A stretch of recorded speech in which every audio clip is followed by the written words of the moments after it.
Hi there. In this video, we're going to be going through the superset behavior of IV functions. So without further ado, let's get started. So when implementing functions in IV, whether they be primary, compositional, or mixed, we are always faced with the question, which back-end implementation should IV most closely follow? And this is something that comes up, as I said, with any function. It can be a function that there's a clear equivalent in every single backend. It can be a function where there's only one or two equivalents. In either case, there are often small minor differences between the backends and the arguments they provide and the features they support, and we then need to decide what are we supposed to do in IV's function. The first point to make is it might seem as though, because we're adhering to the standard, that this is actually not really a question we need to answer at all. The answer is simple. We simply adhere to what the Array API standard says.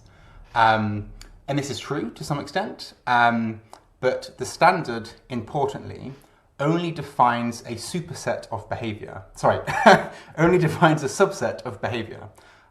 So it says the function needs to do this, that, and the other when we provide certain arguments, but it doesn't say that the function can't do even more when we provide other inputs and other arguments.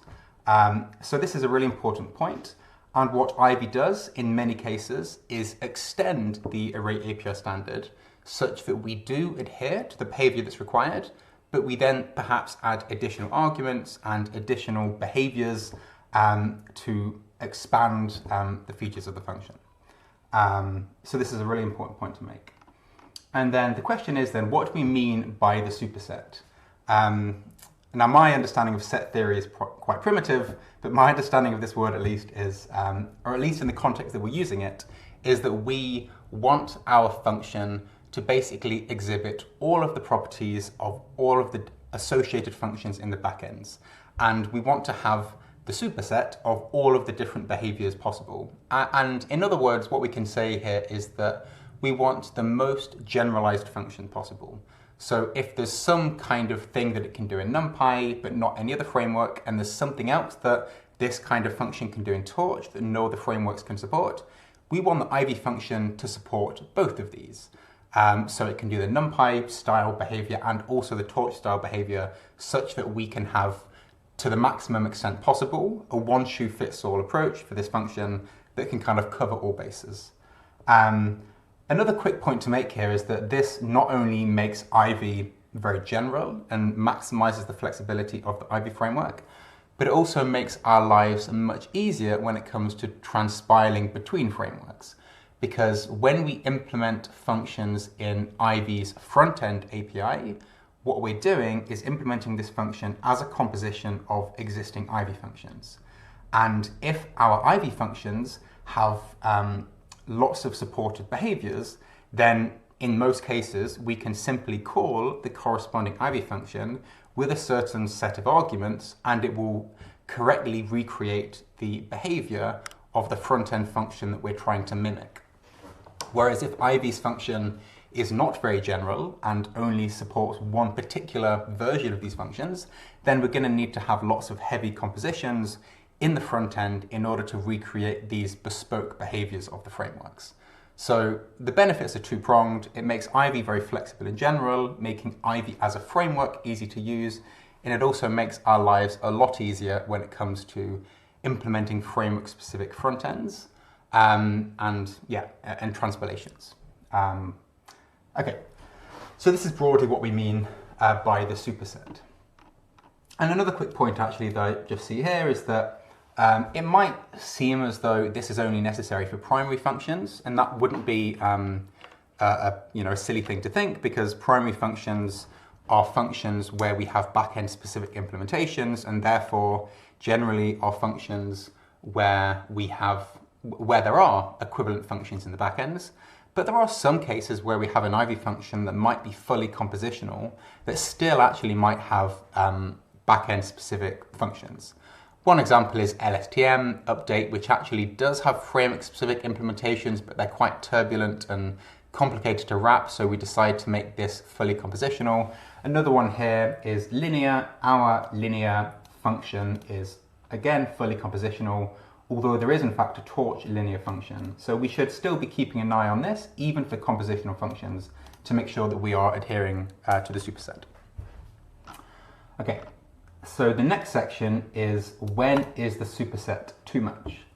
From a high level, generally speaking, not very often.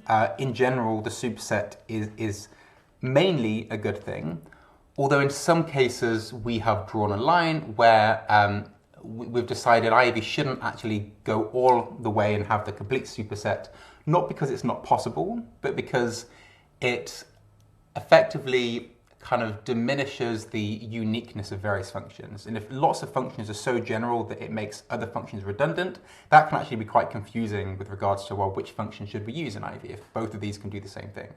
And another reason, which is explained here, is that some backends have deliberately implemented incredibly general functions because of the design of that framework. And in the case of NumPy, there is no such thing as compiling the graph. NumPy, generally speaking, it works by composing Python functions together, and each of these Python functions wrap very efficient C code.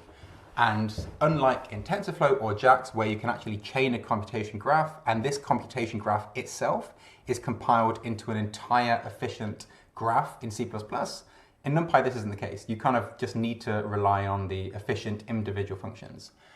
And therefore NumPy has this advantage to actually making many functions very general. And a very clear example here is the addition of the where argument, which basically means that when we call an element-wise function, most NumPy functions support a where argument, which can accept an array of Boolean values where each Boolean value indicates whether the operation should be performed for that corresponding element. And the benefit here is that NumPy enables us to avoid redundant computation. If we kind of have this huge array and we're computing the tan across the array, or whatever the example here is, logical and is one, or absolute is another one, and half of the elements we don't actually even need the result for, then the addition of this argument means that we can actually avoid ever computing in the first place. Whereas a composition like this, what we would do is we would first compute it for every element, then we would take a look at the Boolean mask, and then we would replace the values that have already been computed with an empty array. So this kind of means we compute everything only to throw it away, whereas this means that we don't even compute it in the first place. And that makes sense for NumPy because there's no other way around it. Whereas for other libraries such as TensorFlow and JAX, there are compilers such as TensorRT that can actually do more intelligent things. And I actually don't know off the top of my head if this exact composition of a where followed by a where coming after an element-wise operation, if this exactly is compiled by TensorRT, I can't say for sure, but it's certainly the kind of thing that TensorRT is designed to alleviate. So actually you can make the graph, it doesn't need to be super optimal, there can actually be some very intelligent operation fusion afterwards when you're compiling to the graph. And that means that something like this doesn't actually matter at all because it can kind of retrospectively be efficiently compiled and the redundancies can be dealt with afterwards. So all of this to say, it's quite a big deep dive into some specific stuff, basically to make the point that some frameworks make a slightly overstepping superset for good reasons, but we don't think that having the where argument in every single element-wise function is really necessary. In a future release of Ivy, perhaps this would change and we decide actually, why not, let's do this as well. But given that there is an ivy.where function, it's kind of making a duplicated way of being able to call Ivy functions, which is not really necessary, particularly in light of post-processing optimizations existing in most machine learning and deep learning frameworks.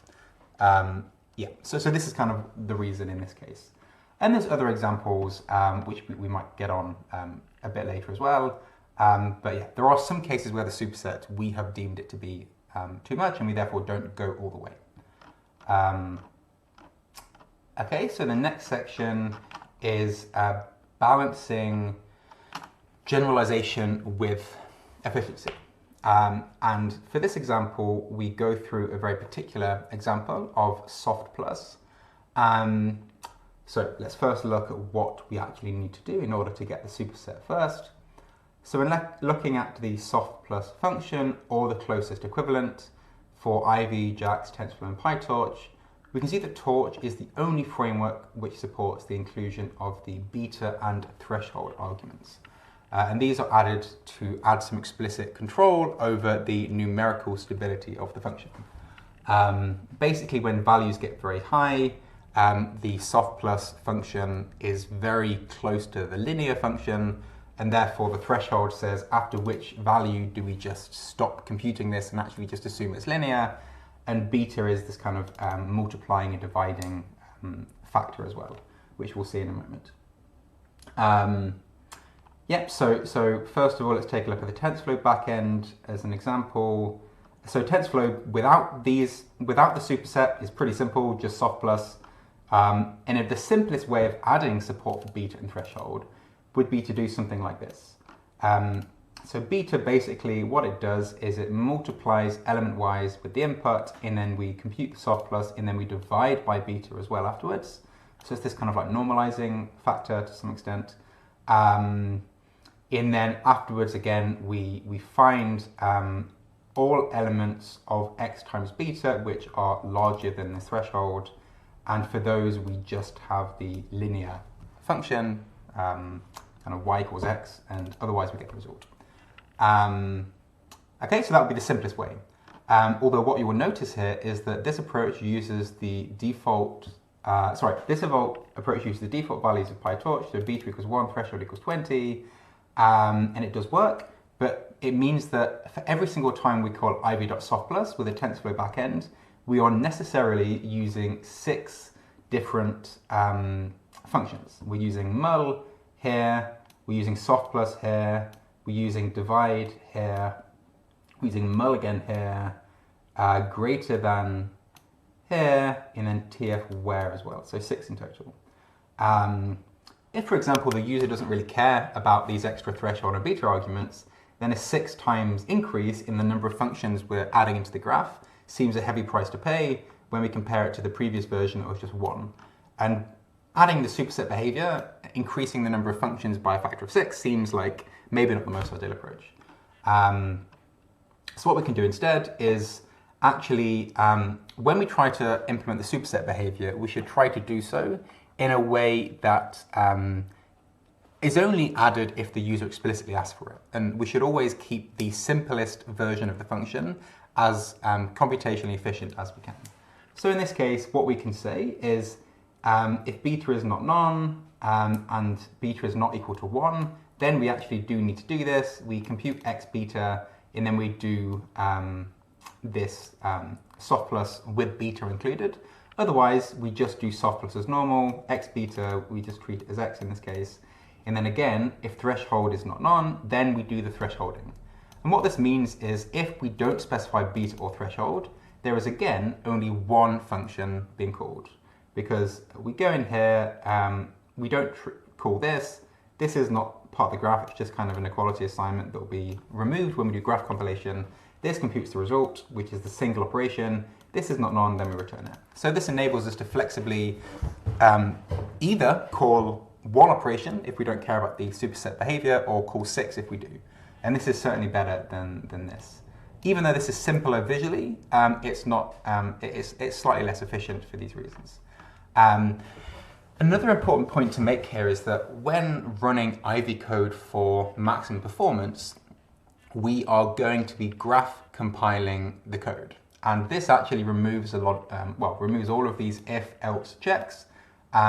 So what would remain in this case is we would just have, if these are both left as none, we would just be left with soft plus in the graph and nothing else, because all of these kind of dynamic bits of code are kind of removed away. It's part of the wrapping, and we're just left with the core functions and how they stitch the graph together. Yeah, so this is why this is a superior approach to this. Okay, and I think that's everything that's written. I'm kind of ad-libbing a bit, but I'm pretty sure that's everything that isn't mentioned. Yeah. Yeah, and it does mean, yeah, so here's another point then. It means that we don't always adopt the default values used by PyTorch, but that's okay, because implementing the superset doesn't mean implementing all the extra features or behaviors of a function with the default arguments. It just means equipping the function with the ability to behave in a certain way.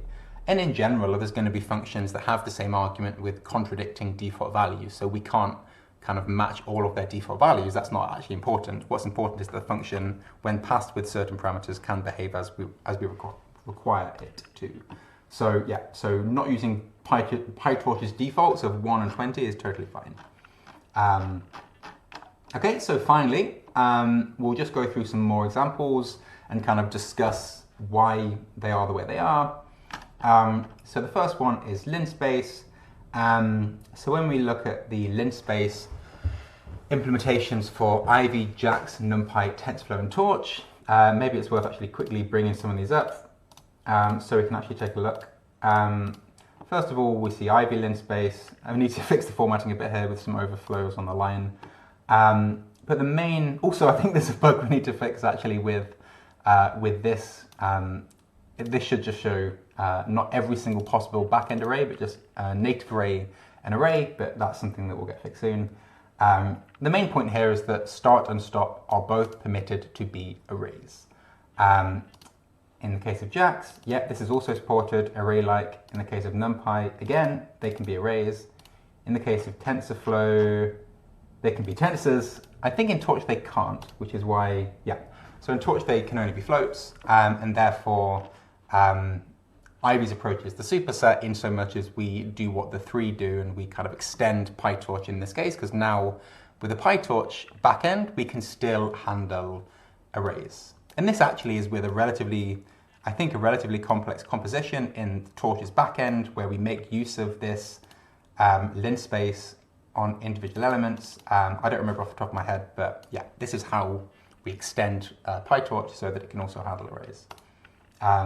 Okay, so that's linspace, nothing too crazy there.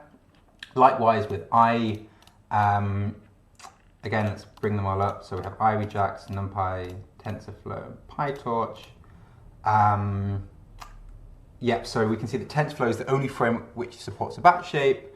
And therefore, again, we decide to add this into Ivy as well. It's quite useful to be able to create a batched set of identity matrices. So we include this batch shape argument here.